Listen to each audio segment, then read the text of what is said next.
Learn with Hamza Ahmad में खुश आमदीद। प्लीज़ सब्सक्राइब, लाइक और कमेंट कीजिएगा, क्योंकि मैं ज़िंदगी की मुश्किलात का मुकाबला हारे बगैर इस चैनल से रोज़ी रोटी कमा कर रहा हूँ।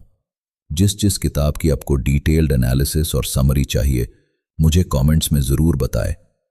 चलिए शुरू करते हैं। खुश आमदीद। आज हम एक बहुत ही खास कदीम चीनी तसनीफ पर बात करने वाले हैं, जिसकी गूंज आप देखें आज भी जंग, कारोबार और जिंदगी के हर मैदान में सुनाई देती है। सुन त्सू की द आर्ट ऑफ वॉर, फन्ने हर्ब। जी हाँ, ये सिर्फ फौजी चालों की किताब नहीं है। बिल्कुल नहीं, ये तो हिकमत अमली, नफ्सियात, मंसूबाबंदी, इन सब का एक खजाना है, एक लाजवाल खजाना। और हमारी ये गुफ्तगू ये लियोनेल गायल्स का जो 1910 का मशहूर अंग्रेजी तर्जुमा है, उसके इक़्तिबासात पर मबनी होगी। जी, मकसद हमारा ये है कि इन 13 अबवाब में जो बुनियादी उसूल हैं, जो दानाई की बातें हैं, उनको समझें, वो खास नुक्ते जो इसे आज भी इतना अहम बनाते हैं। सही। तो आइए शुरू करते हैं। देखते हैं कि सुन त्सू की ये समझें 2500 साल पुरानी हिकमत अमली आज हमें क्या सिखा सकती है।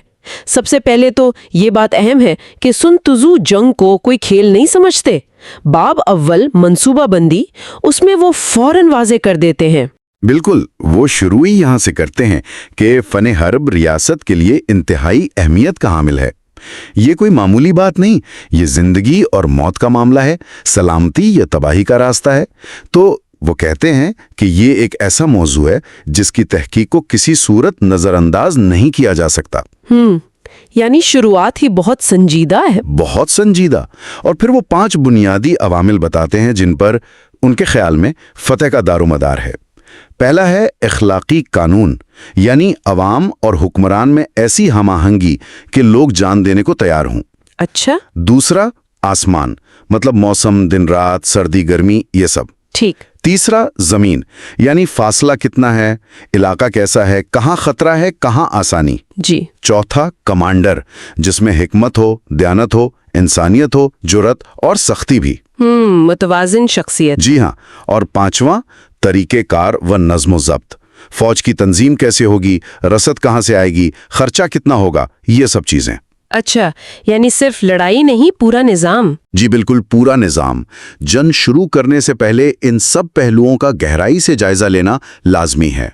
ये सिर्फ हथियार गिनने या सिपाही गिनने की बात नहीं है। हरगिज नहीं, ये एक मुकम्मल तस्वीर देखने की बात है। और इसी जायजे की बुनियाद पर सुन त्सू कहते हैं फतह या शिकस्त की पेशगोई मुमकिन है। वो कुछ सवाल पूछते हैं, जैसे कौन सा हुक्मरान ज़्यादा सही है अखलाकी तौर पर, किसका जनरल ज़्यादा काबिल है, मौसम और ज़मीन का फ़ायदा किसे है, किस तरफ नज़्म ज़ब्त बेहतर है, फ़ौज किसकी ज़्यादा ताकतवर है, सिपाही किसके ज़्यादा तरबियत याफ्ता हैं, इनाम और सज़ा का निज़ाम कहाँ ज़्यादा मुअस्सर है। यानी इन सवालों के जवाबात से ही अंदाज़ा हो जाता है कि कौन जीतेगा। जी, उनके मुताबिक इनसे पता चल जाता है कि पलड़ा किस तरफ भारी है। और फिर वो बुनियादी उसूल आता है जो शायद सबसे मशहूर है, तमाम जंग धोखाधड़ी पर मबनी है। जी हाँ, all warfare is based on deception. ये बात बार बार आती है। इसका क्या मतलब है अमली तौर पर, मतलब मैदान में कैसे इस्तेमाल होगा ये? देखें, इसका मतलब है कि आप जो हैं वो नजर ना आए और जो नहीं है वो होने का दिखावा करें। संत त्सू कई मिसालें देते हैं। अगर हमला करने की सलाहियत रखते हो तो नाअहल लगो, अगर फौजें हरकत में ला रहे हो तो ऐसे दिखाओ जैसे कुछ नहीं हो रहा, गैर फाल। अच्छा। करीब हो तो दुश्मन को यकीन दिलाओ कि तुम दूर हो, और अगर दूर हो तो उसे समझाओ कि बस सर पे पहुंच गए हो। कोई छोटी सी चीज, कोई लालच फेंको ताकि वो आगे बढ़े। अगर वो उलझन में है तो हमला कर दो, अगर वो मजबूत है तो इससे बचो, गुस्से में है तो उसे और भड़काओ। वाह। कमजोरी का नाटक करो ताकि वो मगरूर हो जाए, उसे आराम न करने दो। अगर इसकी फौजें मुत्तहिद हैं तो उन्हें तकसीम कर दो। वहां हमला करो जहां वो बिल्कुल तैयार ना हो, और वहां अचानक नमूदार हो जाओ जहां तुमसे कोई तवक्को ही न कर रहा हो। ये सब धोखाधड़ी है। ये तो शतरंज से भी ज्यादा पेचीदा खेल लगता है, दिमाग का खेल ज्यादा है। बिल्कुल, जिस्मानी ताकत से भी बढ़कर। और ये सब मुनहसिर है जंग से पहले होने वाले हिसाब किताब पर, कैलकुलेशन। संत त्सू बाबे अव्वल के आखिर में कहते हैं कि जो जर्नल जीतने वाला होता है वो जंग से पहले बहुत से हिसाब लगाता है।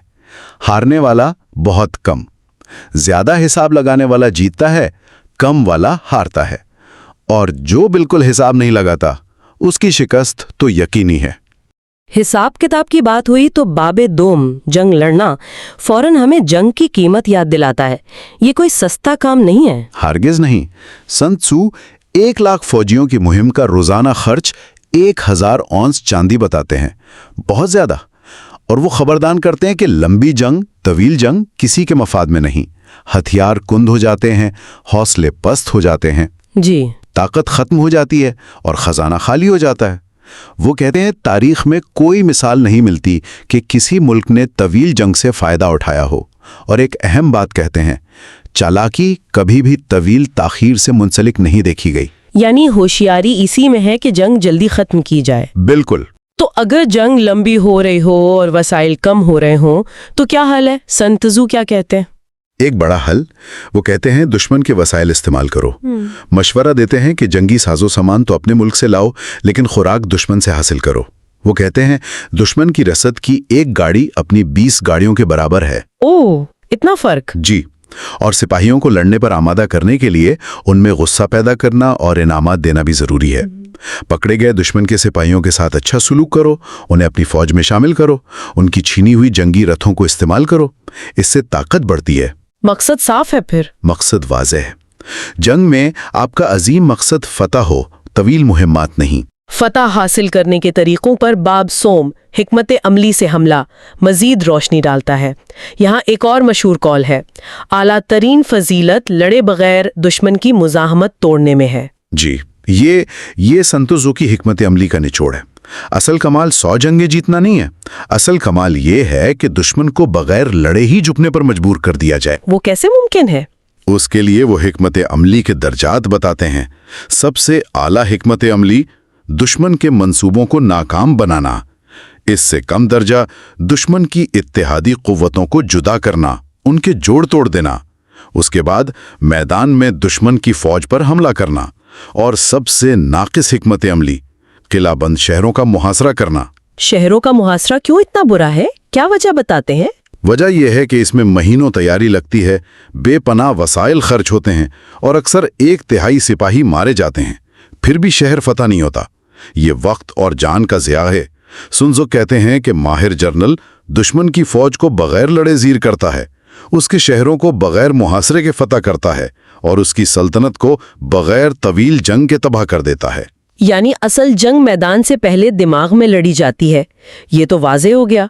लेकिन अगर लड़ना नागुज़ीर हो जाए तो फिर तादाद का क्या किरदार है? फौज की गिनती से दूसरा पहलू से, ठीक, अगर तादाद बराबर है तो लड़ाई की पेशकश करो, मगर होशियारी से। अगर थोड़े कम हो तो दिफाई पोजीशन लो या बचो, और अगर हर लिहाज से कमजोर हो तो पीछे हट जाओ। जिद ना करो, क्योंकि छोटी फौज की जिद बड़ी फौज के लिए कैद बन जाती है। यहाँ एक दिलचस्प नुक्ता हुक्मरान की मुदाखलत के बारे में भी है। वो फौज के लिए मसला कैसे बन सकता है? हाँ, सन त्सू खबरदार करते हैं कि हुक्मरान 3 तरीकों से फौज के लिए मुसीबत बन सकता है। पहला, फौज को आगे बढ़ने या पीछे हटने का हुक्म देना जब वो ऐसा करने भी पोजीशन में ना हो। इसे वो फौज को लंगड़ा करना कहते हैं। ओह। दूसरा, फौज के अंदरूनी मामलात में रियासत की तरह मुदाखलत करना। इससे सिपाहियों में बेचैनी फैलती है। तीसरा, हालात की नज़ाकत समझे बगैर नाअहल अफसरों का तकर्रुर करना। इससे फौज का एतमाद खत्म हो जाता है।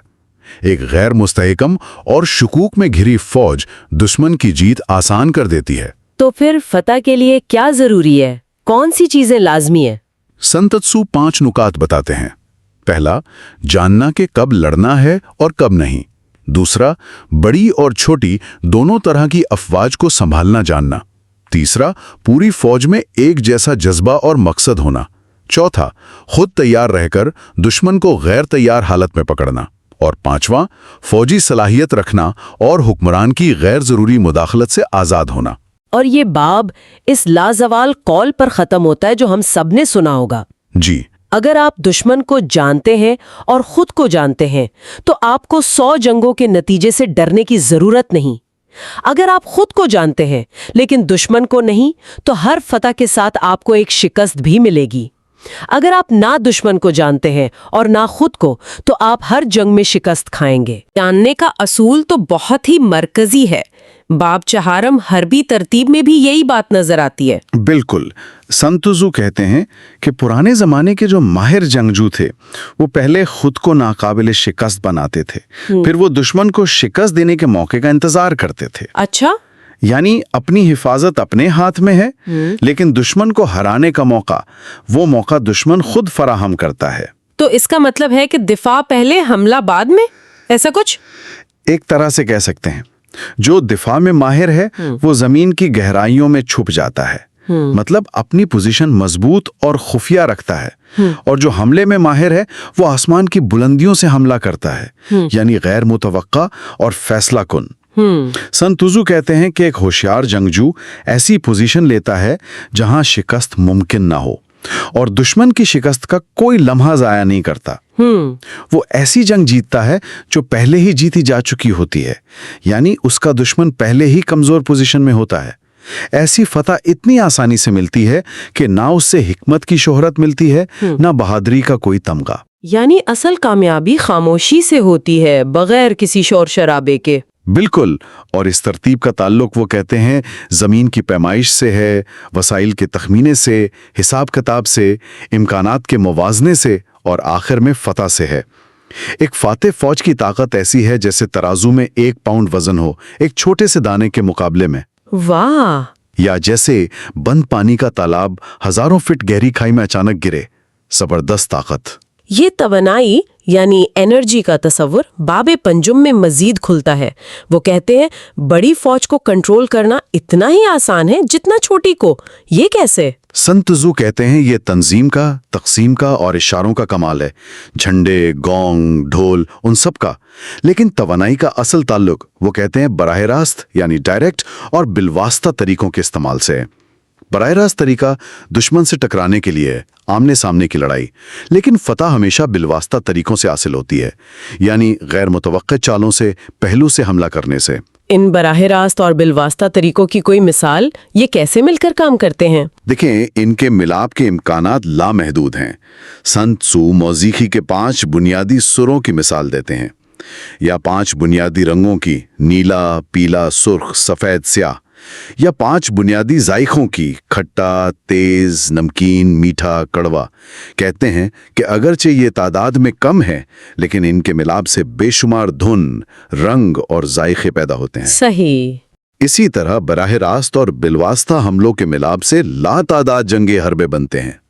توانائی ایک بھری ہوئی کمان کی طرح ہے، اور فیصلہ یعنی ٹائمنگ وہ ٹریگر دبانے کی طرح ہے۔ افراتفری کے عالم میں جب دشمن الجھا ہوا ہو تب حملہ کرنا، یہ توانائی کا مظاہرہ ہے۔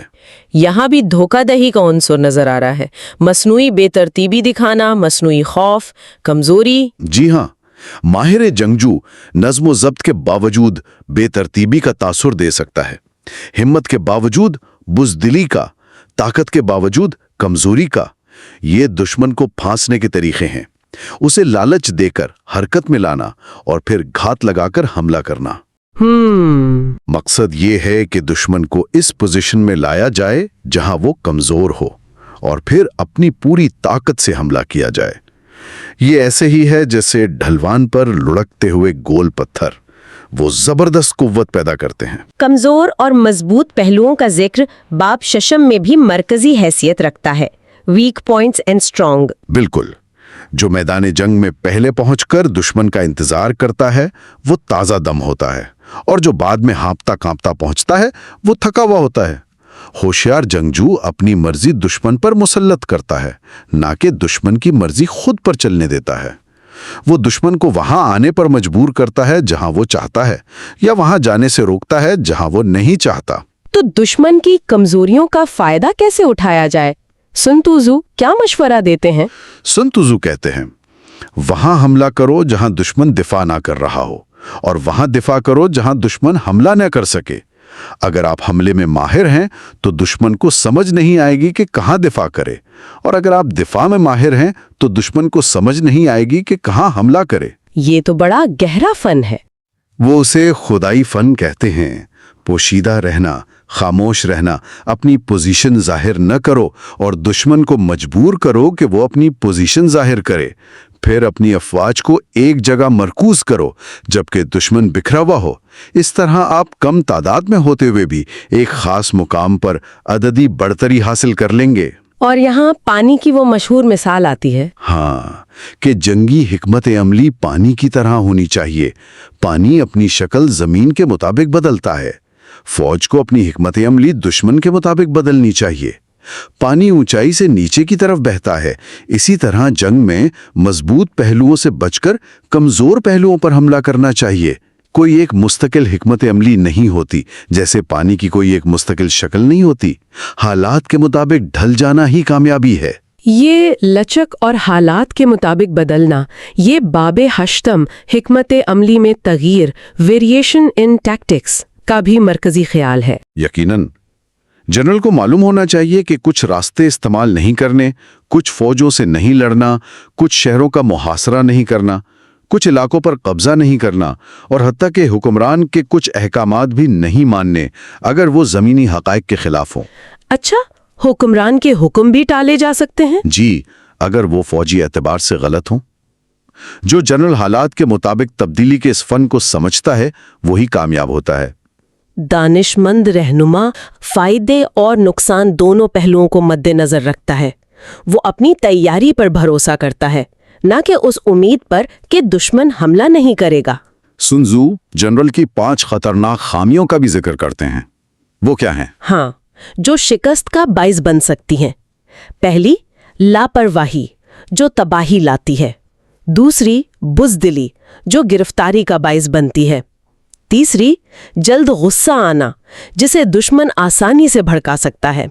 चौथी, इज्जत का बहुत ज्यादा एहसास, डेलिकेसी ऑफ ऑनर, जो जरा से बेइज्जती पर मुश्तइल हो जाए। और पांचवी, सिपाहियों के लिए हद से ज्यादा फिक्र करना, ओवर सॉलिट्यूड, जो परेशानी और बेअमली का बायस बनती हैं। ये पांचों खामियां वो कहते हैं जनरल की नाकामी और फौज की तबाही का सबब बन सकती हैं। हिकमत अमली के साथ साथ फौज की अमली नकलो हरकत और पड़ाव भी बहुत अहम है।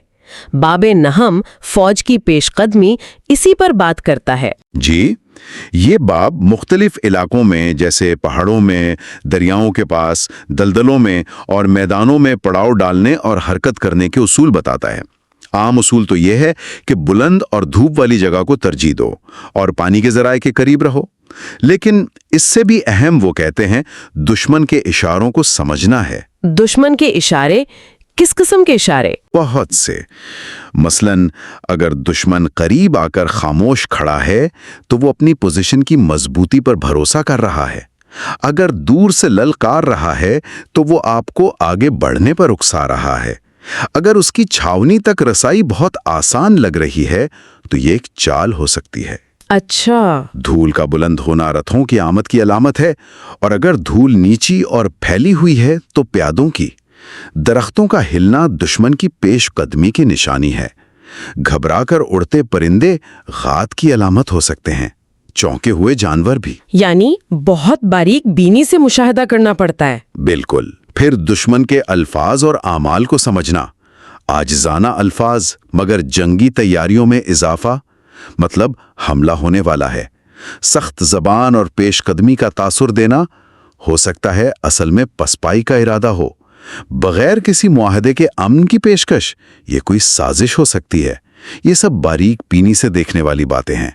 और फौज के अंदरूनी नज़्म ज़ब्त और हौसले का क्या, उस बारे में क्या कहते हैं? सुन त्सू कहते हैं कि सिपाहियों से इंसानियत से पेश आना चाहिए, लेकिन उन्हें काबू में रखने के लिए आहनी नज़्म ज़ब्त भी जरूरी है। एतमाद बाहमी होना चाहिए। अगर सिपाही आपसे लगाव तो रखते हैं लेकिन आपके अहकामात नहीं मानते तो वो बिगड़े हुए बच्चों की तरह बेकार हैं। नज़्म ज़ब्त मुसलसल कायम रहना चाहिए, तभी फौज एक इकाई बनती है। इलाके यानी टेरेन की अहमियत बाबे दहम में मजीद वाजिया होती है। हाँ, सुन त्सू 6 किस्म के इलाकों की निशानदेही करते हैं। काबिल रसाई, उलझा देने वाले, वक्ती, तंग दर्रे, बुलंद पहाड़ियां और दूर दराज पोजीशनें, और हर एक के लिए मखसूस हिकमत अमली बताते हैं। जी, लेकिन इससे भी अहम वो 6 आफात हैं जो जनरल की गलतियों की वजह से आती हैं। फरार, नाफरमानी, तबाही, बर्बादी, बदनज़मी और शिकस्त, ये सब जनरल की नाअहली का नतीजा होती हैं। मसलन हालात का गलत अंदाज़ा लगाना या कमज़ोर फौज को ताकतवर फौज से लड़ा देना। तो एक अच्छा जनरल कैसा होना चाहिए सुन त्सू के मुताबिक? वो जो शोहरत की ख्वाहिश के बगैर आगे बढ़े और रुसवाई के डर के बगैर पीछे हटे, जिसका वाहिद मकसद मुल्क का दिफा और हुक्मरान की खिदमत हो। वो अपने सिपाहियों को अपने बच्चों की तरह समझे, तभी वो मुश्किल तरीन हालात में भी उसका साथ देंगे। लेकिन सिर्फ नरमी काफी नहीं? नहीं, सिर्फ नरमी काफ़ी नहीं, इख्तियार नाफिज करना भी ज़रूरी है, वरना वो बेकाबू हो जाएंगे। और आखिर में वो मशहूर कौल दोहराया जाता है, लेकिन एक इजाफे के साथ, दुश्मन को जानो, खुद को जानो, तो तुम्हारी फतह खतरे में नहीं होगी। ज़मीन को जानो, आसमान को जानो, तो तुम्हारी फतह मुकम्मल होगी। ये जानने का दायरा वसी तर होता जा रहा है। पहले खुद को और दुश्मन को जानना, अब जमीन और आसमान यानी हालात को भी। बाब याज़दहम 9 सूरतें, द 9 सिचुएशंस, इलाके की मजीद तफसीली दर्जा बंदी करता है। जी, 9 किस्म की ज़मीनें बयान की गई हैं। मुंतशिर यानी अपनी सरजमीन, आसान दुश्मन की सरजमीन में थोड़ा अंदर, मुतनाज़ा अहम इलाका जिस पर दोनों का दावा हो, खुला जहां आज़ादाना नक्लो हरकत मुमकिन हो, चौराहों वाला जहां रास्ते मिलते हों, किलीदी मरकज़, संगीन दुश्मन के इलाके की गहराई में जहां वापसी मुश्किल हो, मुश्किल पहाड़, जंगल, दलदल, घिरावा जहां से निकलने के रास्ते तंग हों, और मायूस कुन जहां सिर्फ लड़कर ही बचा जा सकता है। और हर एक के लिए अलग हिकमत अमली? जी, हर एक के लिए अलग हिकमत अमली है। मसलन मायूस कुन ज़मीन पर लड़ो क्योंकि बचने का कोई और रास्ता नहीं। संगीन ज़मीन में मज़ीद गहराई तक जाओ ताकि फ़ौज मुत्तहिद रहे और वापसी का ना सोचे। मुंतशिर ज़मीन पर मत लड़ो। यहाँ वो शुआई जान सांप की दिलचस्प मिसाल भी है, वो क्या है? हाँ, वो चूंग पहाड़ों का एक सांप था। कहते हैं उसके सर पे मारो तो दुम से हमला करता था, दुम पर मारो तो सर से, और दरमियान में मारो तो सर और दम दोनों से। अच्छा, फौज को भी ऐसा ही मरबूत और फौरी रद्द-ए-अमल देने वाला होना चाहिए, एक जिस्म की तरह। यहाँ तक कि वो मिसाल देते हैं कि वू और यूई जैसे रिवायती दुश्मन भी अगर एक ही कश्ती में तूफान में फंस जाएं तो एक दूसरे की मदद करेंगे। फौज में भी ऐसी ही यकजहती होनी चाहिए। यानी हालात मुत्तहिद कर देते हैं। बिल्कुल। हमलावर फौज के लिए गहराई में जाना, मंसूबे खुफिया रखना और सिपाहियों को ऐसी हालत में डालना जहां से वापसी मुमकिन ना हो, ये किलीदी हिकमत अमली हैं। जैसे कश्तियां जला देना, हांडियां तोड़ देना, ताकि वो जान लड़ा दें। ये तो इंतहाई कदम है। जी, लेकिन मायूसकुन हालात में ज़रूरी हो सकते हैं। और आखिर में कहते हैं कि पहले कमारी की तरह शर्मीला बनो ताकि दुश्मन लापरवाह हो जाए, फिर भागते खरगोश की तरह तेज हो जाओ ताकि वो दिफा ना कर सके। आग से हमले का जिक्र बाब द्वाज़दहम में है। क्या ये एक मौसर हिकमत अमली है सन त्सू के नज़दीक? सुन त्सू के मुताबिक हाँ, ये मौसर हो सकती है। वो 5 तरीके बताते हैं। सिपाहियों को कैंप में जलाना, ज़खायर जलाना, सामान की ट्रेनें जलाना, असलहा खाने जलाना और दुश्मन पर आग फेंकना। लेकिन इसके लिए मुनासिब वक्त ज़रूरी है, खुश्क मौसम, ख़ास हवाएं चलने वाले दिन और वसाइल भी। और इसका इस्तेमाल कैसे करना चाहिए? होशियारी से। अगर आग लगाने के बाद दुश्मन में अफरा तफरी फैले तो हमला करो, अगर वो पुरसुकून रहे तो इंतज़ार करो। हवा के रुख का ख्याल रखना बहुत ज़रूरी है। लेकिन वो एक बहुत अहम बात कहते हैं, खबरदार करते हैं कि हुक्मरान को गुस्से में आकर और जनरल को नाराज़गी में जंग शुरू नहीं करनी चाहिए। क्यों? क्योंकि गुस्सा वक्त के साथ खुशी में बदल सकता है, परेशानी इत्मीनान में, लेकिन एक तबाहशुदा रियासत दोबारा वजूद में नहीं आ सकती और ना ही मुर्दे जिंदा हो सकते हैं। बहुत गहरी बात है। यानी जज्बाती फैसलों से बचना चाहिए। बिल्कुल, जंग का फैसला ठंडे दिमाग से होना चाहिए। और आखिर में बाब 16 जासूसों का इस्तेमाल, द यूज ऑफ स्पाइज, ये कितना अहम है? सुन त्सू के नज़दीक ये इंतहाई अहम है, शायद सबसे अहम अनासर में से एक। वो कहते हैं फौज खड़ी करने और साला साल जंग लड़ने की जो भारी कीमत है, उसके पेश नज़र दुश्मन के बारे में मालूमात हासिल करने के लिए जासूसों पर खर्च करने से गुरेज करना इंतहाई गैर इंसानी है। गैर इंसानी? इतना सख्त लफ्ज? जी, क्योंकि इससे अपने ही सिपाहियों की जानें खतरे में पड़ती हैं। पेशगी इल्म, फो नॉलेज, कामयाबी की कुंजी है और ये इल्म गैब से नहीं आता, न तजुर्बे से क़ियास किया जा सकता है। ये सिर्फ दूसरे इंसानों से यानी जासूसों से ही मिल सकता है। जासूसों की कितनी किस्में बताते हैं वो? 5। पहली, मकामी जासूस, इसी इलाके के लोग। दूसरी, अंदरूनी जासूस, दुश्मन के अहलकार जिन्हें खरीद लिया गया हो। तीसरी, तब्दील शुदा जासूस, डबल एजेंट्स यानी दुश्मन के जासूस जिन्हें आपने अपनी तरफ कर लिया हो। चौथी, बर्बाद शुदा जासूस, एक्सपेंडेबल स्पाइज, जिन्हें जानबूझकर गलत मालूमात दी जाती हैं ताकि वो दुश्मन तक पहुंचाएं और दुश्मन गुमराह हो। और पांचवी, जिंदा बच जाने वाले जासूस, सर्वाइविंग स्पाइज, जो दुश्मन के इलाके से मालूमात लेकर वापस आते हैं। ये तो पूरा एक निजाम है। जी, इन पांचों का जाल बिछाना खुदाई हेरा पेरी कहलाता है और हुक्मरान का सबसे कीमती राज है। उनमें तब्दील शुदा जासूस यानी डबल एजेंट सबसे अहम है, क्योंकि उनके जरिए ही बाकी सब को इस्तेमाल किया जा सकता है। उन पर सबसे ज्यादा फयाजी करनी चाहिए। वो तारीखी मिसालें भी देते हैं कि कैसे आइची और लोया जैसे जासूसों ने बिलतरतीब येन और चू खानदानों के उरूज में कलीदी किरदार अदा किया। तो खुलासा ये कि जासूसी के बगैर मौसर जंग मुमकिन ही नहीं, सुन त्सू के मुताबिक। उनके मुताबिक रोशन ख्याल हुक्मरान और दाना जनरल ही जासूसी की अहमियत को समझते हैं और इसी से वो अजीम नताइज हासिल करते हैं। फौज की हर हरकत का इन्हिसार, वो कहते हैं, जासूसों से मिलने वाली मालूमात पर होता है। तो हमने सुन तज़ू के इस लाजवाल काम का एक, आप कहें, तूफानी दौरा मुकम्मल किया। बुनियादी मौज़ूआत तो बिल्कुल वाज़ेह हैं। मनसूबाबंदी की अहमियत, गहरा हिसाब किताब, खुद को जानना, दुश्मन को जानना, हालात को जानना, धोखाधही का फ़न, लचक, तवानाई का सही इस्तेमाल, फ़ौज का नज़्म ज़ब्त, हौसला और सबसे बढ़कर इंटेलिजेंस यानी जासूसी की फैसला कुन अहमियत। बिल्कुल, ये सब मरकजी नुकात हैं और शायद एक हतमी गौरतलब नुक्ता जो इस सारे मतन से उभरता है वो जंग की नफ्सियात है। सुन तज़ू बार बार हौसले पर, क़यादत की खूबियों और खामियों पर और दुश्मन के जहन को मुतासिर करने पर जोर देते हैं। जी, शायद सबसे गहरी बात वही है जो बाब सोम में कही गई कि असल कमाल लड़े बगैर जीतना है। यह हमें याद दिलाता है कि जंग अपनी तमाम तर हिकमत अमलियों के बावजूद एक इंतहाई संगीन और मोहलिक अमल है, जिसे आखिरी हरबे के तौर पर ही देखना चाहिए और अगर मुमकिन हो तो इससे बचना ही हकीकी दानिशमंदी है। इस गहराई से गुफ्तगू के लिए आपका बहुत शुक्रिया। ये वाकई एक ऐसी तसनीफ है जो सोचने पर मजबूर करती है।